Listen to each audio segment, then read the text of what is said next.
Guys जो phone मेरे पास आया था Realme का C51, तो दोस्तों खोलने के बाद इसकी हालत आप लोग लिख दें।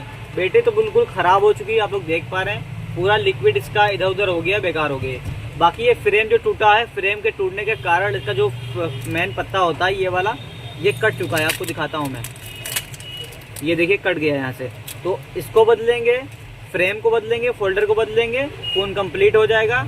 और दोस्तों काफ़ी कम प्राइस में इसको बना रहा हूँ मैं। अगर आपको भी बनवाना है कम प्राइस में तो आप लोग सेलफोन रिपेयर पे आके बनवा सकते हो। दोस्तों यहाँ पे जेन्युइन काम होता है, जो चीज़ ख़राब होती है उसी का पैसा लिया जाएगा, फालतू कुछ भी नहीं लिया जाता है दोस्तों। तो सेलफोन रिपेयर पे आके एक बार सर्विस का मजा लीजिए आप लोग।